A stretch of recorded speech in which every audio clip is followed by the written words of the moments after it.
La Sava, rivière préférée des Zagrébois.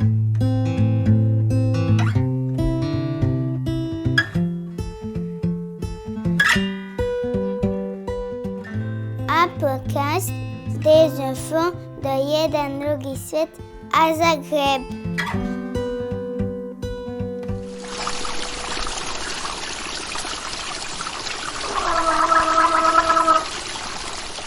Vous entendez, c'est le bruit de l'eau qui coule sur le pont Hendrix, un pont tout bleu utilisé par le train pour traverser Zagreb, la capitale de la Croatie.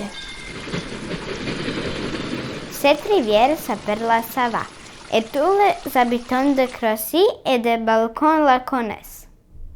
Waouh! Il est long, il fait presque 1000 km.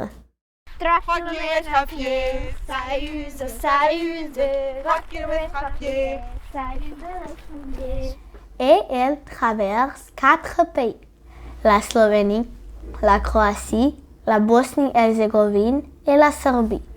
C'est ce que nous explique Gabi Gabelica, guide de haute montagne en Croatie. Et donc la Sava, c'est une rivière qui a sa source dans un pays qui s'appelle la Slovénie. C'est le pays limitrophe de la Croatie. Elle a sa source là-bas et après elle traverse la Slovénie, la capitale de la Slovénie qui s'appelle Ljubljana.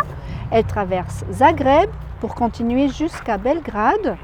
Et après Belgrade, elle continue encore et elle se jette dans un grand fleuve qui s'appelle le Danube. C'est une rivière importante pour les humains, les animaux et les plantes. À certains endroits, il y a des espèces d'animaux protégés. On peut voir des cigognes, des hérons ou des aigles.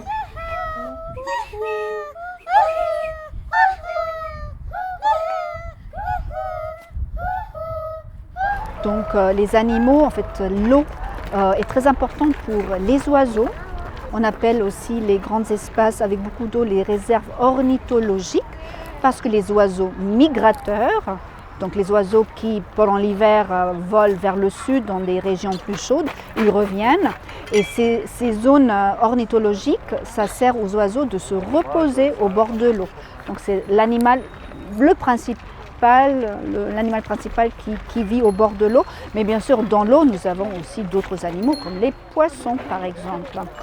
La rivière est si importante qu'il existe même une journée pour la célébrer les 1er juillet.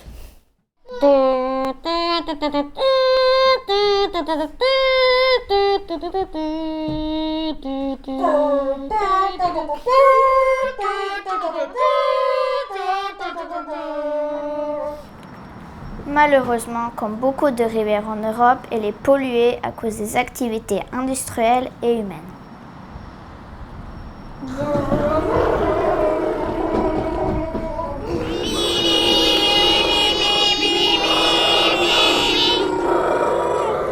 À Zagreb, les enfants le savent bien. Pas question de boire l'eau ou même de s'y baigner. Il y a des pêcheurs qui pêchent, mais sachez que l'eau de la Sava, donc l'eau de la rivière Sava, n'est pas potable. Et donc c'est pour ça que c'est déconseillé de pêcher et de manger les poissons de la Sava. Parfois, la rivière se met en colère.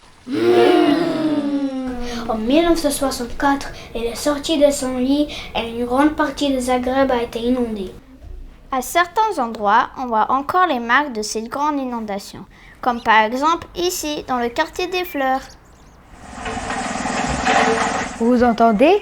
Des travaux sont en cours pour améliorer le chemin qui longe la rivière. Ce chemin est légèrement en hauteur pour protéger les habitations. Et sur le chemin, il y a une série de 12 statues sculptées par des artistes croates connus. Elles symbolisent l'eau et la relation entre les humains, l'art et la nature.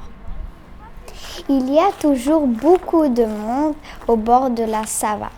Des promeneurs avec les chiens, des enfants qui jouent, des amoureux de la nature. Je Chacun suit la rivière à sa manière et découvre parfois des endroits cachés et mystérieux.